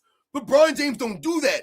So when you think about some of these other players, remember, we've also said a great defensive player doesn't always necessarily create steals or get blocks. Not all great defensive players create steals and blocks. That doesn't always just make you a great defensive player. Yes, there are many great defensive players that block the ball well, that create steals well. Absolutely, they're great defensive players. But when I talk about someone like Joe Dumars, he wasn't a guy that created a lot of steals and blocks, right, necessarily. He wasn't leading the league in steals all these years or getting all these blocks. He was one of the elite defensive guys, though, right? So once again, these guys, there's different things that great defensive players do. When we talk about the longevity, the consistency of your defense, the effort that you've given, that you give, that's where LeBron James gets disqualified in a conversation like this against the other all-time great defenders. LeBron James is a good defensive player, right? And yes, you can argue for some years he was a great defensive player. The problem is, though, to be considered an elite level defender or an all-time great defender, in my opinion, is someone who's consistently great. LeBron James wasn't consistently great. He might have been great for 1 or 2 years. He was good for another year. But then he was bad for a bunch of years. I told you, in my opinion, LeBron James has been bad on defense longer than he's been good on defense. So you cannot then be an all-time great defender or the greatest defender of all time when you were bad on D for so many freaking years. Dude, you're horrendous on D. Horrendous on D now. And I don't want to hear about how long he's been playing. That's on him. He's only playing this long because he's bad on D now, standing around resting on D. And remember, it's not just about being bad on D in the sense that he's bad on defense. He don't give the effort on D. He don't hustle on D. He don't care to even try to rebound like that. So that goes to your defense. So it's not about you just not being good. He makes a lot of dumb plays on D. We see in the video footage, but you're not even trying. You don't even care. Defense starts with effort. It all starts with effort. If your effort ain't there, then what are you going to do? Nothing.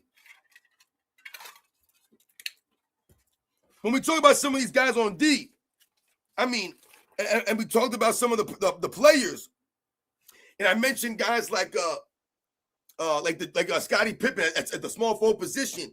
You know, we mentioned like Bruce Bowen, who was a better defensive player at the position, right? I mentioned guys like Andre Kirilenko. Tayshaun Prince, to me, was better because he did it more consistently. I mean, Tayshaun Prince, I believe he made 4 or 5 all-defensive teams. And every one of the years that he made all-defensive team, he played all 82 games. Every one of those, it was 4 or 5 in a row. All 82 games for like 6 or 7 seasons in a row, Tayshaun Prince. So he was out there, like I said, playing defense, part of an elite level defensive team, the Detroit Pistons, and Tayshaun Prince, like I said, was there every single night doing this stuff.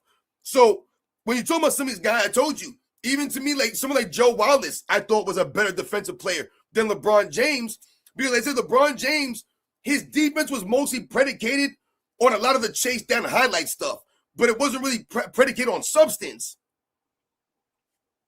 or the impact.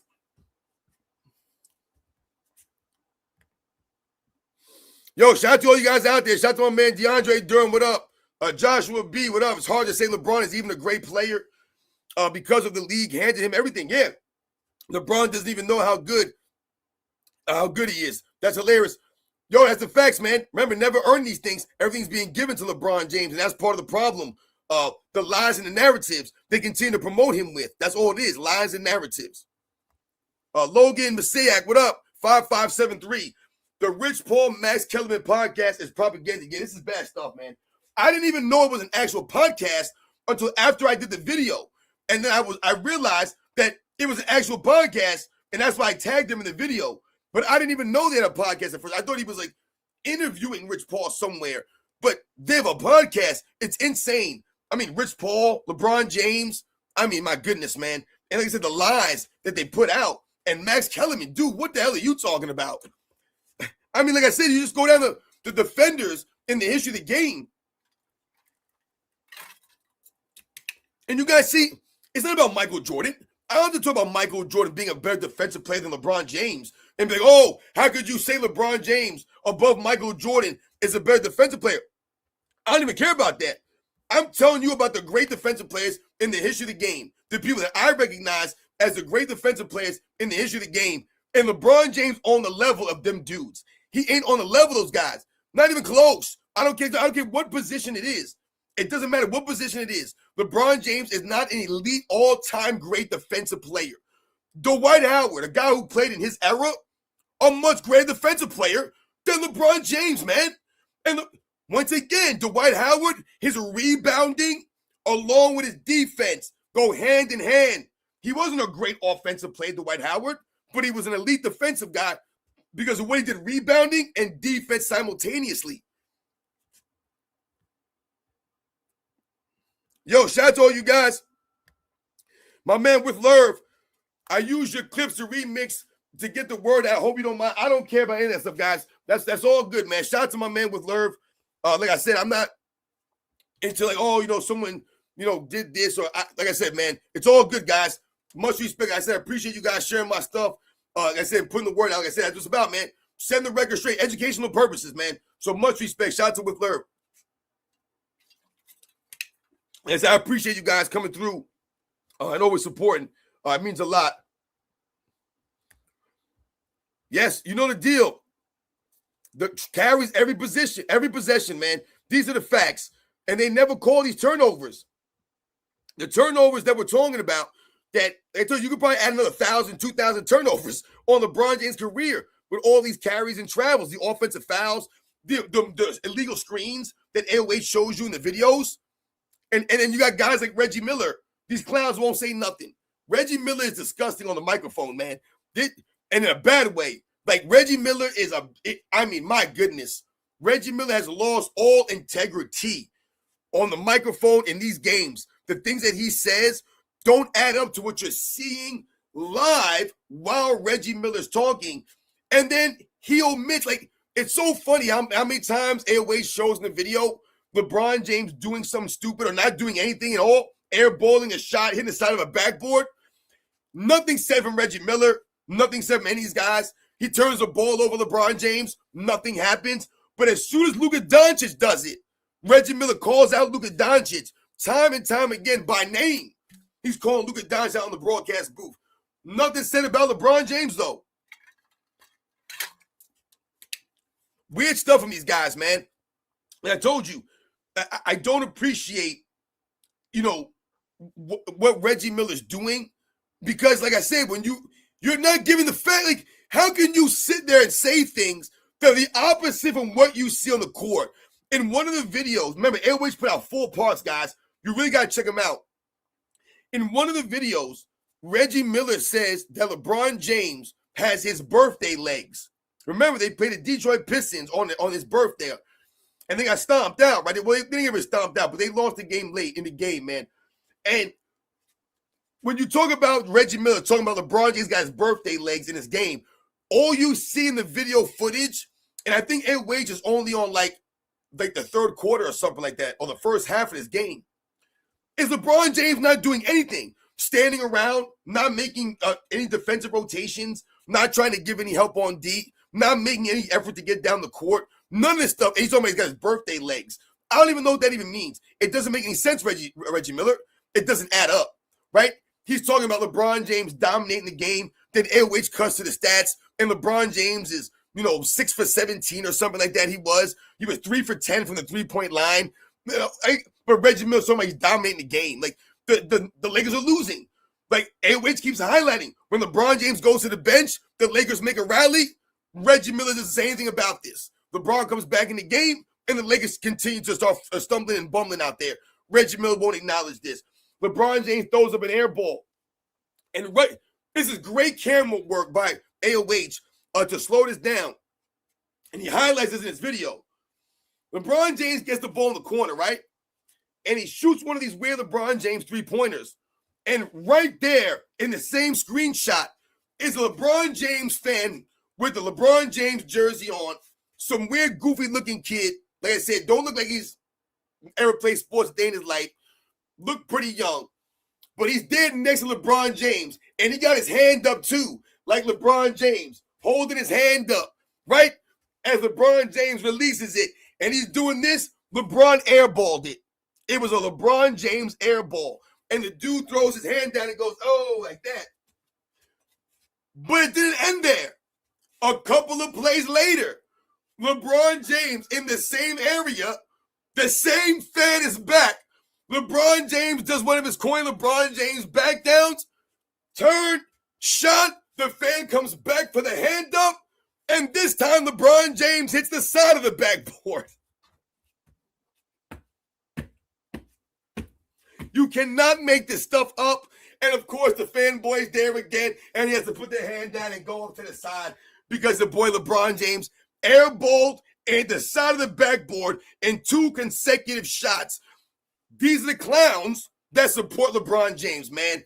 It's in the video. I know you guys, if you saw the video, you saw that kid, man. And Airways calls it out in the video. He points it out beautifully. It's hilarious, man. Like I said, come on, man. This is what LeBron James does to his fan base. He got y'all looking goofy out there. Got y'all looking like a bunch of fools. They were serenading this fool with, "You are my sunshine? You are my sunshine." Come on, man. What are we doing out here? What are we doing? Oh, goodness gracious, guys. I tell you, boy, it just doesn't make any sense, man. Goodness gracious. I don't know what Reggie Miller's doing. It's disgusting listening to Reggie Miller. You can't listen to Reggie Miller. You cannot. Like, someone needs to do something. Like, they need to, he needs to be like, take off the air. This is illegal what he's doing on the broadcast booth. It's illegal. It should be illegal anyway, because the things that he says, yo, you saw that, right? Sunto's flow. You saw that. Hilarious. I thought that was hilarious. It was because not only was the first time, but he came back again, like I said, like 2 plays later and hit the side of the backboard. Oh, man. It's classic LeBron. It was like in China that time. He just kept letting them fly. He kept putting them up. Clang, air ball, clang, air ball. Oh, I'm going to go lefty now. You know I'm just playing out here with y'all. You know I'm just playing. I'm LeBron James, man. I can make it rain up in here. No, you can't. You ain't got it like that, dude. Once again, man, come on, man. Cream always rises at the top. Oh, man, goodness gracious. Yo, shout out to you guys, man. Brian needs more help. Yo, shout out to my man Brian needs more help. That kid's my favorite LeBron. It was great. I was glad that AOH highlighted that kid because this perfectly illustrates what we're always telling you, what I'm always telling you guys, man. These are the facts, right? LeBron James ain't nowhere close to greatest defensive player of all time, guys.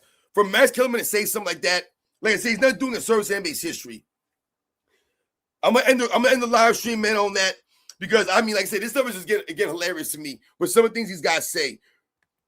Remember, anyone can have an opinion. Anyone can have an opinion, guys. Right? I've never knocked people's opinions.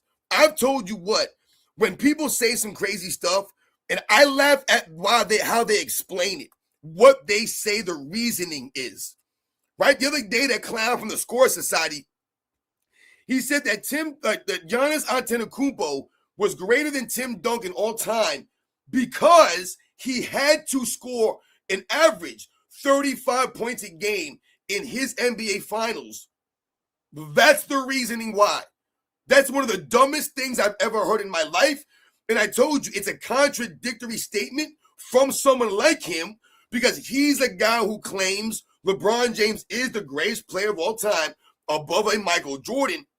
And I said, if you're going to say that Giannis is greater than Tim Duncan off of that, then Michael Jordan has to be greater than LeBron James off the fact that he had to average 41 points a game in an NBA Finals to win one of his.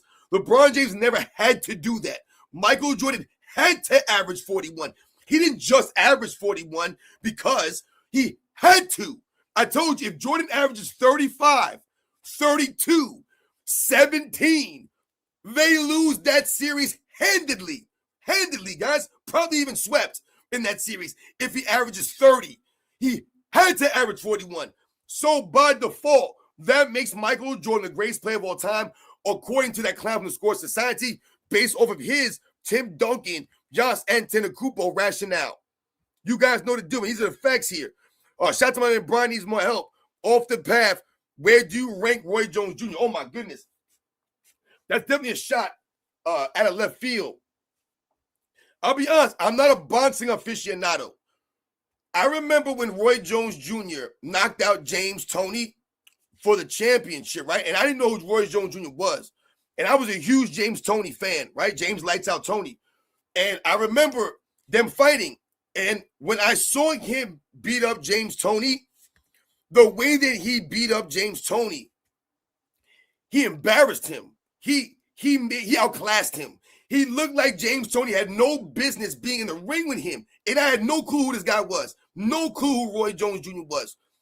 And the way that he beat him, sensational. And then that was pretty much the beginning of Roy Jones Jr. ascension when he beat James Toney, right? He became Roy Jones Jr. I don't know. I can't really rank boxers. I can't really rank boxers. All I'm going to say is that Roy Jones Jr. is like that, though. I think he was like that. When I saw him doing the ring, the way he used to move on dudes, I think, like I said, I'm not a boxing aficionado. The problem, I think, for someone like Roy Jones Jr. is that Roy Jones Jr. boxing, and a lot of boxers, right? Your skills is based off your youth, right? Your athleticism to a degree. Roy Jones Jr. was an athlete out there. He would be moving with his hands at his waist. Doing things that you shouldn't be doing. He was duck his face in. Dudes would go to swing. He'd come back and then crack a dude. He was doing crazy stuff like that to James Toney. He beat James Toney. Like I said, I was like, damn. Because James Toney was that dude at the time. So Roy Jones Jr., I absolutely think, if you want to say he's the greatest fighter of his weight class, you could argue there's a lot of great boxers, man. Like I said, in these weight classes, like I said, when I was young growing up, like I said, Roy Jones Jr., I remember him Obviously, I remember a lot of these great boxers. My dad would watch boxing. I told you, I mentioned boxing after dark. HBO used to have boxing on. Boxing was more on TV more, right? So I would see a lot of these guys, some of the up-and-coming dudes. But yeah, I remember I was watching like Oscar De La Hoya, right? And some of these guys had some really good fights with like Felix Trinidad. Has some really good battles. I remember I used to like watching the what was that? It was Arturo Gatti and I think it was like Mickey Ward. They used to have some crazy battles. Marco Antonio Barrera. Like a lot of the guys when I was young coming up, Sugar Ray Leonard, obviously, but Mike Tyson to me was like when I was growing up, Mike Tyson was like the guy. For like boxing, but boxing is different weight classes, so you can like all kinds of different boxers. But with Roy Jones Jr., like he stayed around too long. Like Bernard Hopkins, I thought was a sensational boxer. I see someone mention Bernard Hopkins in here. But yeah, I always like Bernard Hopkins. You know what I'm saying? But Roy Jones Jr., I said I think some of you guys have said it here. Shout out to my man, Dario Burton, 25, stayed way too long. But yeah, like you said, when you talk about boxing, like you said, to me, Roy Jones Jr., his boxing prowess was based off of what he could do. You know what I'm saying? As far as like I said, using his athleticism, his quickness, his speed. Once some of that stuff started to deteriorate, Roy Jones Jr. was still trying to do some of that crazy stuff that he didn't really have. He couldn't really do anymore physically. And like you said, a lot of these guys stuck around too long. But when you talk about some of the great boxing legends, I see shout out to Dana Green, Sugar Ray Robinson. You talk about some of the guys from back in the day. We all laugh from that scene from Coming to America. We talk about Rocky Marciano. But I remember hearing about Rocky Marciano. Like I said, we all know about Muhammad Ali, right? I remember hearing about guys like Jack Johnson from back in the day, and Jack Dempsey, right? And you can say so. We talk about some of these great fighters.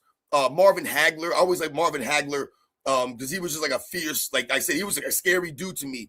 Marvin Hagler, but like I said, I even had respect, for some of the guys later on, like Lennox Lewis, because like I said, a lot of these guys fought against each other. George Foreman. Like later on, I didn't know George Foreman, obviously it was before my time in the 70s, but I remember George Foreman, like later on, George Foreman. When we talk about longevity, George Foreman was out there old as hell, still boxing, right? Still laying dudes out. But you guys know the deal, man. Lennox Lewis, man, like I said, he was a tough boxer. Yeah, Bernard Hopkins, I always like Bernard Hopkins. But I haven't really been into boxing much, probably in maybe like, I don't know, 20 years. Maybe it's like since like the 90s. But so a lot of people, like I said, man, I think Roy Jones Jr. was a great, one of the all-time greats, man. Like I said, what he could do, like if you take him at his best, man, he's hard to beat. Like I said, for his weight, he's hard to beat Roy Jones Jr., man, because what he could do, you know what I'm saying? He was like that. He beat Joe Lewis's ass. Yeah, Evander Holyfield. No, shout out to Evander Holyfield because I had a Evander Holyfield boxing game on the Sega Genesis. It was called Evander Holyfield's Real Deal Boxing. And I remember that game was really good. I don't know if you guys played that game before, the Evander Holyfield boxing game on Sega Genesis back in the day. But I had that game. So shout out to Evander Holyfield because, yeah, he was a legit too. Like I said, Evander Holyfield was always in good shape. Always respected athletes that kept themselves in shape, that were always in condition. Yeah, you may not always win, but you always want to be prepared and ready to fight. And I feel like the greatest fighters are always ready to fight, right? They're always prepared, in condition, right? They trained hard. That's what makes you a great fighter. Because a lot of those guys, when you talk about some of this stuff back in the day, you're not going to be undefeated because you're going against like other great fighters. And some of these guys, like I said, they had battles where they trilogies. Like I mentioned De La Hoya and Trinidad. I mentioned Arturo Gatti and Mickey Ward. There was another, you guys know these deals, these fights, man, where you have like a rival with somebody, right? Or another fighter. Like a lot of these guys, they weren't ducking the smoke. They had to fight against each other. You know what I'm saying? And that's what made them great fighters.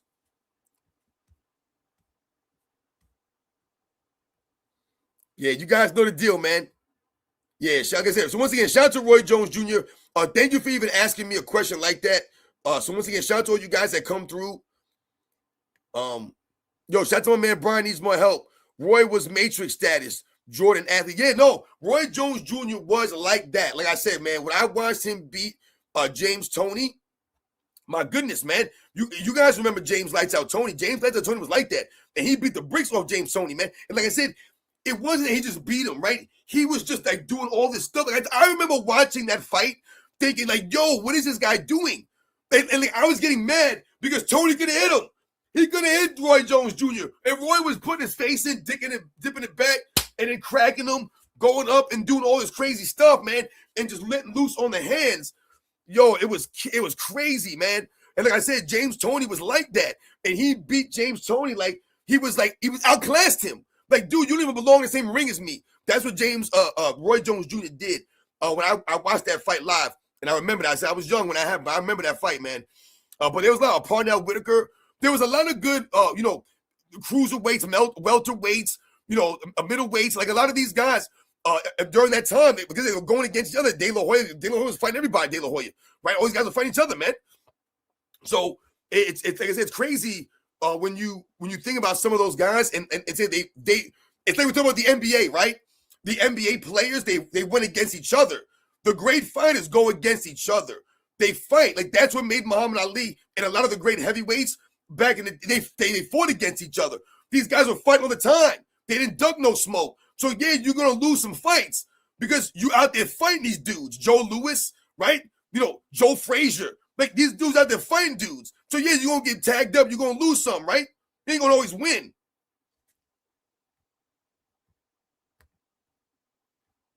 See, that's why I love you guys, man. I love doing these lives because it gives us a chance to talk about, different things, and different topics. These are the facts. If basketball was boxing, LeBron would beat Dante Wilder. See, I haven't been to boxing in a while. So I'm trying to think when can I really say was the last definitive time that I was really hardcore into boxing? And I want to say probably Lennox Lewis is probably the last heavyweight champion. You had the Klitschko brothers, right? I respected the Klitschkos. They were tough, man. Them dudes, they were some big dudes.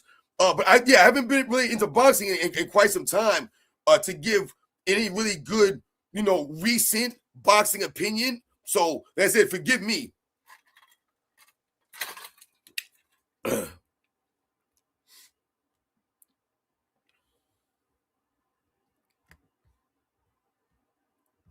You guys know the deal, man. You guys are funny, man.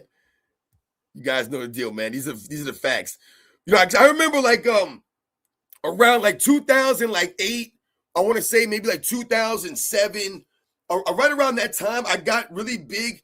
Even me and my wife, obviously we weren't mad.